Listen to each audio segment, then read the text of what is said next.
হয়, আপুনি যদি প্ৰকৃত ভাৰতীয় হয়, এই ভিডিঅ'টি আপোনাৰ কাৰণে অতি আৱশ্যকীয়। নমস্কাৰ, ইউটিউব চেনেল আকাশলৈ আপোনালোকক স্বাগতম জনাওঁ।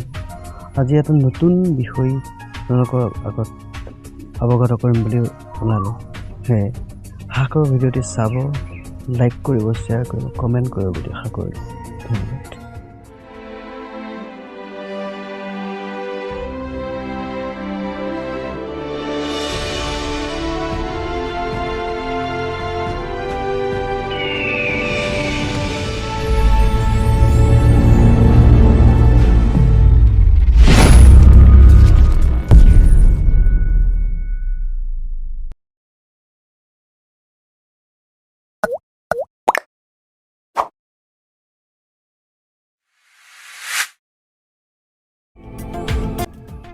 ঊনৈছশ ৭৬ চনত হোৱা ৪২তম সংশোধনীৰ মতে ভাৰতীয় সংবিধানৰ প্ৰিএম্বুলত ছেকুলাৰ, ছ'চিয়েলিষ্ট, ডেম'ক্ৰেটিক, ৰিপাব্লিক এই শব্দকেইটাৰ উঠোৱা হৈছিল।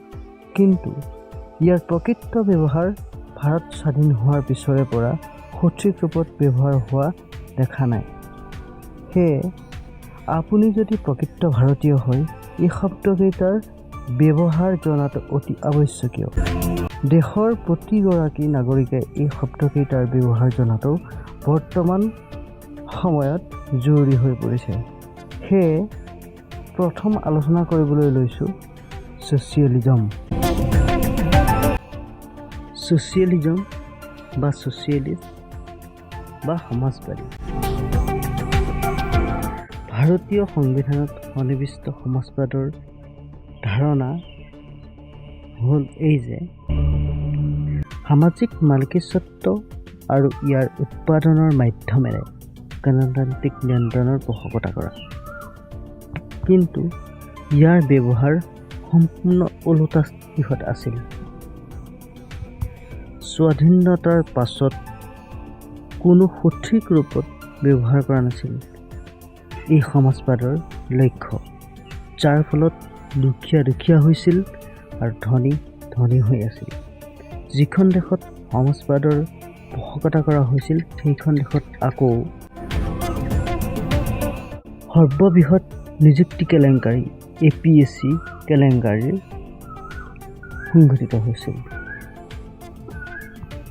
গতিকে সমাজবাদৰ ধাৰণা কেতিয়াও সঠিক ৰূপত ব্যৱহাৰেই হোৱা নাছিল। কাৰ্ল মাৰ্ক্স আছিল সমাজবাদৰ পিতৃ। সমাজবাদৰ ধাৰণা তেওঁৰ আগতেই আছিল যদিও মাৰ্ক্সৰ তত্ত্ব আৰু লেখা, বিশেষকৈ কমিউনিষ্ট মেনিফেষ্টো আৰু ডাচ কেপিটেলে আধুনিক সমাজবাদী চিন্তাধাৰাৰ ভিত্তি স্থাপন কৰিছিল। ১৯৭৬ চনত সংশোধন কৰা ৪২তম সংশোধনীৰ অন্য এক বিশেষ তাৎপৰ্যপূৰ্ণ শব্দ ভাৰতীয় সংবিধানত সংযোগ কৰা হৈছিলে। সেইটো আছিল ছেকুলাৰিজম বা ধৰ্মনিৰপেক্ষতা, যাৰ গণনালৈ যোৱা ৩টা টাৰ্মছত সৰ্বভাৰতীয় কংগ্ৰেছ দলে ভোট বেংকৰ স্বাৰ্থত ভাৰতীয় নাগৰিকৰ স্বাৰ্থৰ বিপৰীতে বিশেষ এক জাতিক প্ৰাধান্য দিছিল, যাৰ ফলত গোটেই ভাৰতবৰ্ষ তথা অসমত ইয়াৰ সম্পূৰ্ণ প্ৰভাৱ পৰিছিল। সেয়ে এই ধৰ্মনিৰপেক্ষতা শব্দটোৰ ব্যৱহাৰ স্বাধীন ভাৰতত কেতিয়াও সঠিক ৰূপত ব্যৱহাৰেই হোৱা নাছিল। কেৱল ভোট বেংকৰ স্বাৰ্থত এই ছেকুলাৰিজম শব্দটো ব্যৱহাৰ কৰিছিল। এইখিনিতেই সেইসকল নেতাক ক'ব বিচাৰোঁ, কোনো এটা বিশেষ জনগোষ্ঠীৰ লগত তেওঁলোকৰ সাজপাৰ বা পোচাক পিন্ধিলেই ধৰ্মনিৰপেক্ষতা নুবুজায়। আপুনি যদি ইয়াৰ অৰ্থ বিশ্লেষণ কৰিবলৈ যায়, ৰাষ্ট্ৰই ধৰ্মৰ বিষয়ত নিৰপেক্ষ হ'ব লাগে, কোনো বিশেষ ধৰ্মৰ পক্ষপাতিত্ব ল'ব নালাগে।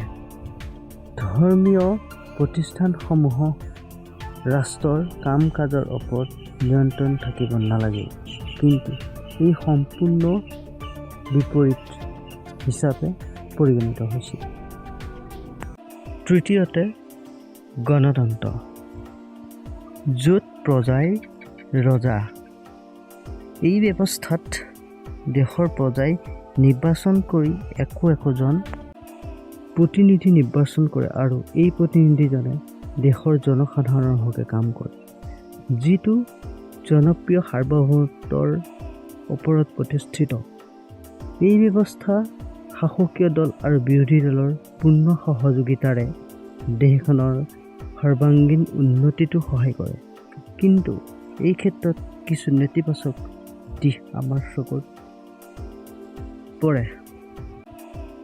বিৰোধী দলৰ এইটো লক্ষ্য হ'ব নালাগিব যে শাসকীয় দলে কৰা কেৱল ভুলসমূহ আঙুলিয়াই দি শাসকীয় দলৰ কাম কাজত হেঙাৰ হোৱাটো।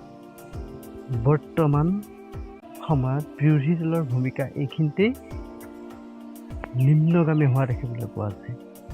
ধনাত্মক দৃষ্টিভংগীৰে বিৰোধী দলে চৰকাৰৰ কাম কাজবোৰক ধনাত্মক দৃষ্টিভংগীৰে চোৱা আৰু যিখিনি ভুল ক্ৰুটি হৈ আছে সেই ভুল ক্ৰুটিসমূহ ধনাত্মক দৃষ্টিভংগীৰে চৰকাৰক অৱগত কৰোঁ, এইটো হ'ল মেইন লক্ষ্য। কিন্তু বৰ্তমান সময়ত বিৰোধী দলৰ মূল লক্ষ্যৰ পৰা আঁতৰি সামাজিক কিছুমান প্ৰতিবন্ধকতা সৃষ্টি কৰিবৰ বাবে কিছুমান সামাজিক মাধ্যমত কিছুমান বক্তব্য আগবঢ়ায়, যাৰ ফলত শাসকীয় দলে সেই পৰিস্থিতি দমন কৰিবৰ বাবে প্ৰশাসনৰ জৰিয়তে দমনমূলক কিছুমান নীতি গ্ৰহণ কৰিবলগীয়া হয়। সেয়ে আপুনি যদি প্ৰকৃত ভাৰতীয় হয়, ভিডিঅ'টি সম্পূৰ্ণ চাব, লাইক কৰিব, শ্বেয়াৰ কৰিব, কমেণ্ট কৰিব বুলি আশা কৰোঁ। ধন্যবাদ।